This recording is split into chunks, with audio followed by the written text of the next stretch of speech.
All right, so that's just a taste of the World Economic Forum's as it's continuing. Today is the last day of it. It's continuing right now in Davos. And we're marrying this story, the larger global picture right now, as leaders of the country's biggest economies, corporate leaders all meet in Switzerland. We're marrying this story with a very interesting report that's just come out. This is by the CII, the Confederation of Indian Industries.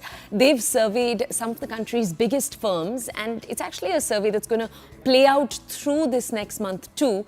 We thought we'd have on an expert to weigh in on some of the key findings of that. So Rishi Shah is he's a partner and a senior economist at Grant Thornton Bharat. He's with us this morning to tell us all about his thoughts, his takeaways on that survey. Rishi, thank you for joining us here on the show. Rishi, that survey, if we had to just reduce it to one line, it is a very, very optimistic survey.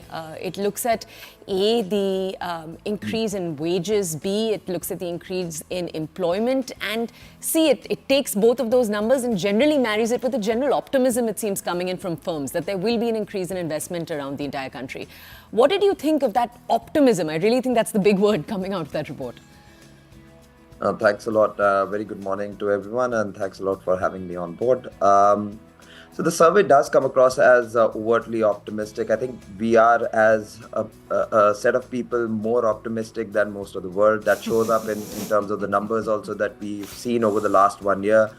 Now, I think what you're really looking at is the fact that the corporate balance sheets and overall the conditions have been good. You've not really had any red flags in terms of corporate performances, and they have the capability to invest.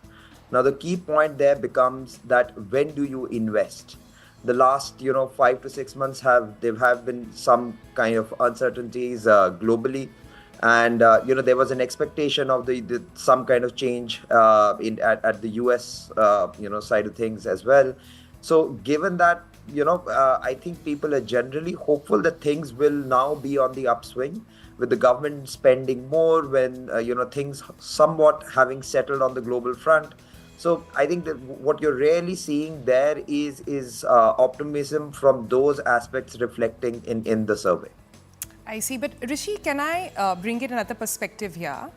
We are looking at this survey, this very optimistic survey, in times when there is a bloodbath going on in the stock market. The rupee is falling, GDP, there seems to be a slowdown, and the global order has been so-called trumped. Can you put both these realities into perspective for us and tell us what to expect? Okay, let me take it one by one. The GDP number that you saw is a backward-looking number, right? You got the numbers for the second quarter. You're now supposed to get the numbers for the third quarter. Things will become better in the third quarter. Some of the key indicators are already showing an upswing. The stock markets are more a function of how traders and how things are are moving in the immediate term. Now let's look at how fund flows happen across the world. You have a US 10-year yield, which is known as the risk-free rate for the global economy, which is at around 5%. Now, is it more beneficial for me to take money out there and then, park it till the time there is less of uncertainty? And then maybe I can, decide how to allocate my funds once, the policies on the US front also become, in the sense that, yes, the Indian economy is more on an upswing right now. Things will become better from what you saw in terms of pure numbers. As far as the uncertainty bit is concerned, there will be continued uncertainty in the coming times. But once the US's own sort of policies get settled, and it's well known how the markets, you will see some semblance of normality really creeping in. As for the INR, it is in the nature of the forex markets to have these sort of bumps and sudden drops in the value. And, the central bank essentially tries to counter that by smoothing out the process. So it will never intervene to stop something from happening, but it will not go against the direction of what the market says. But it will try and smoothen out the process so as to not hurt the exporters or the importers. Okay, Rishi, my question is also, I think, along the lines that Sona just asked. If we could ask you, what's your view on the numbers that are said? And I want to take us very quickly to what was said in Davos. So we'll switch back to the World Economic Forum and the Davos scene here for a second. About 7 years ago, you had the Prime Minister say that India would be a 5 trillion economy by 2025. We are short of that right now. How do you look at that? How do you understand the numbers in that context? And I ask you because obviously this time we're hearing new numbers. Yeah. So see, it's you know, a goal-setting exercise is undertaken and you come up with ambitious goals. Right. So the expectation would always be to grow at a 9 or 10% as far as the Indian economy is concerned. However, if we look at how things have moved, what is the global economy, the size of the economy, we still sort of hark back on, you know, the early 2000s. Let's understand where the economy stood at that time. Right now, you were you know, $2+, $3+ trillion economy, 2 or 3 years out. Every year, you're now almost adding close to $400 billion plus in nominal terms right now, where as we stand today. So things have, I mean, you've grown. It's just the pace that has possibly not been as adequate as the policymakers would have wanted. I would attribute it to some amount to the global conditions, also to the fact that we tend to keep lofty goals and try and do our best to achieve those. Some of them may be met, some of them may not be met, but that's about it. And I mean, you are surely on an uppath. India still remains the largest, one of the largest economies and the fastest growing economies in the world. So, you're not at risk of that. But it's just that, in a goal-setting exercise, whether it's for corporates or any kind of strategist, you will see, lofty goals being set. And what you saw is a result of that. All right. Rishi, very quickly, I want to turn your attention to another key factor here, which is about jobs. It is a good indicator of how growth will be projected and what numbers would be like. The CII survey talks about a positive outcome.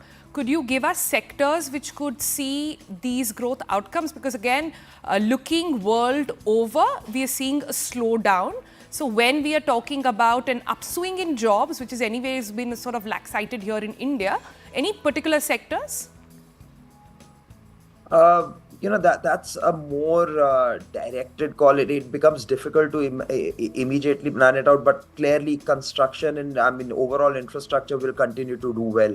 You are going to see much better numbers there. What's really happened over the past 1 year is because of the electoral cycles and some of the elections also coming up in the major states.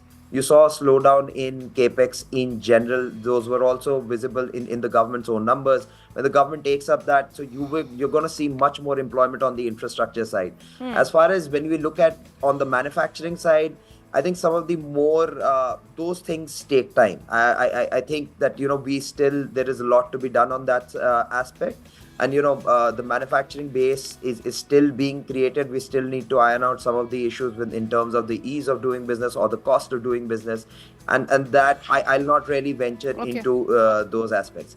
Sure. However, on the services side, clearly there are aspects that I think the services will continue to do well. I mean, we know that there are difficulties in finding the right skill sets in the market right now, and you tend to take much more time, at least at the senior or mid to senior levels, to replace people. So that's been the sort of situation for the last couple of years at least. So there are enough opportunities. It's just that the skill gap and how the people movement has not been as smooth. One thing that seems to be consistent is that the survey says that there's a lot of excitement among companies to invest, and we just heard that in Davos too, foreign investment in that sense. So a lot of MOUs excitement. Signed And a lot of excitement in India's very young demographic. All right, Rishi, thank you so much for joining us. Thank you for bringing us the lowdown on the numbers and how we should be looking at them and understanding them right here on the show.